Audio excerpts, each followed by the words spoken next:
Hey everybody, welcome back to Pop with Scratch Kitchen. Your host Chef Albert again, and today I have a special treat for you guys: a farfalle pasta with sun-dried tomatoes and parsley, and not just homemade Alfredo, but garlic tomato Alfredo, homemade. So to get started, I'm gonna show you guys the ingredients. We have some fire roasted tomatoes, some Parmesan, diced parsley, sun-dried tomatoes, which are basically just like raisins except for tomatoes. They're really good, just like that you could eat them. We have farfalle pasta, Barilla brand, some A1 sauce that is going to go on top of our flat iron steak, and skirt steak, flat iron steak, however you guys want to call it. We have some of my seasoning, the leaven. Of course, you guys have already seen it plenty of times. The heavy whipping cream. Kosher salt. Coarse black pepper. And some crushed red pepper going into the sauce. Now, we have the water heating up over here, which, to get started, I'm going to go ahead and open up the farfalle pasta and pour the box into the hot water. Okay, and I'm turning the heat up to a 7. Now, I had already added some olive oil into the water. All I have left to add, I'm going to add some kosher salt, just a little bit, give it the season of water. And, of course, some pepper.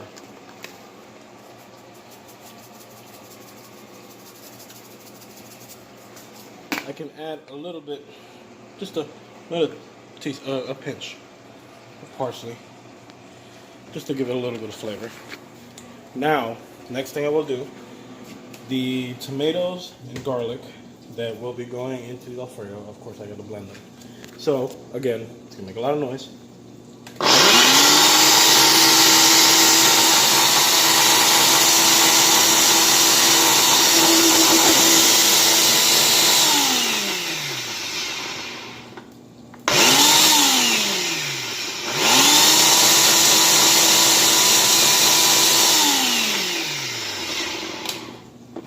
Okay.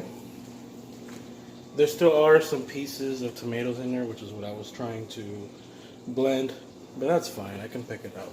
This is just what's going to go into the sauce itself. Now, while we let the pasta cook, since it just got in there, there's going to be a part 2 for this video because I'm showing you guys how to prepare, how to season, how to do everything that you need to do. Now, of course, once the farfalle is in the water, you spin it around, make sure all the pasta separates so it doesn't cook together, and just leave it there. Now, seasoning the meat. Okay, you guys can season it however you want.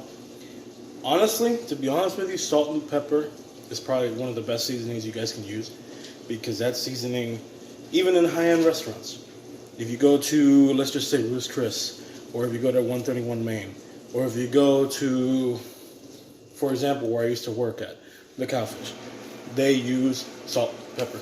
That's it. That is it that goes on meat.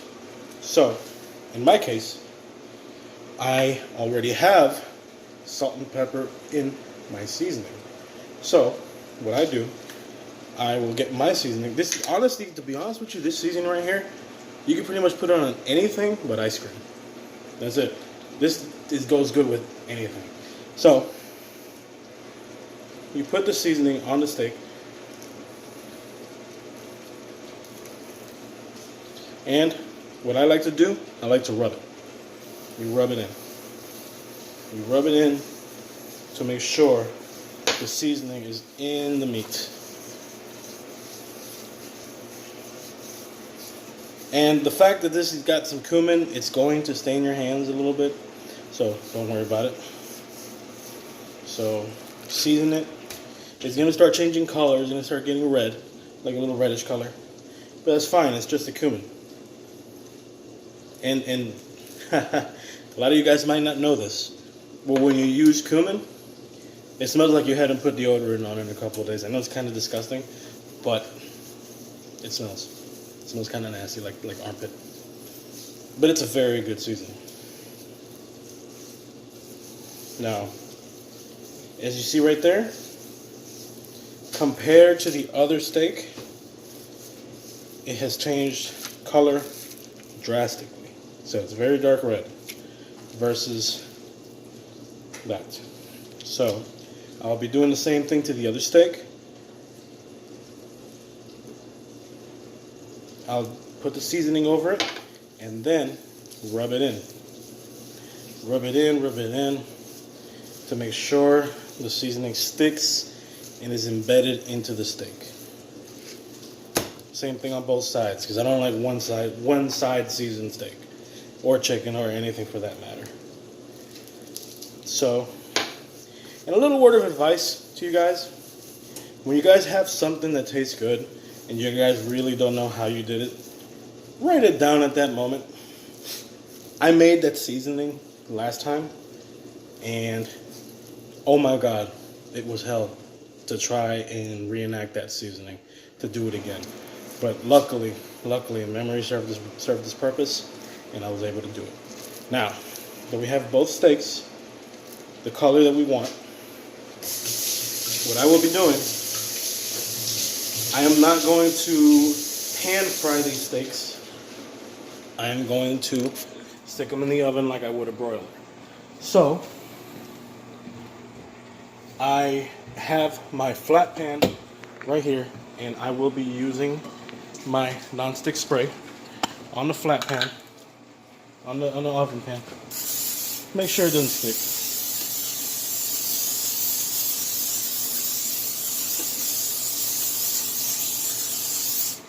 And I have set my oven to 450 degrees. Being steak, it's a little bit more, it's a little bit more tough, so it takes a little bit longer to cook. Now, what I like to do to make the cooking process a little bit faster, I get my knife and I go across the steak just a little bit.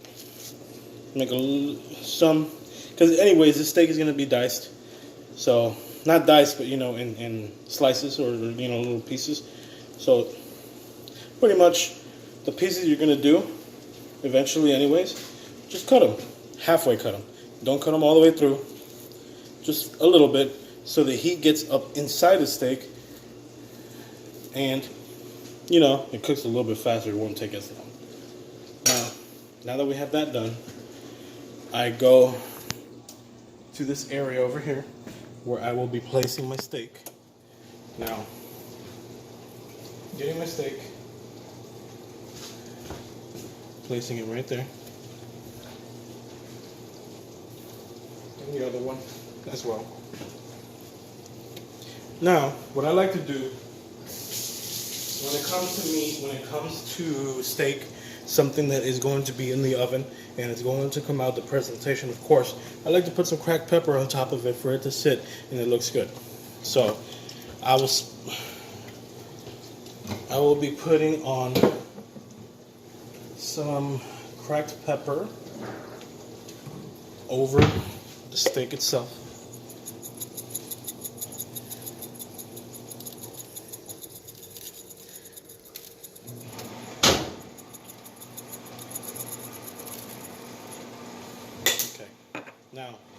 Now that we have that done, what I'll be doing, open the oven, and I'm getting my steaks, putting it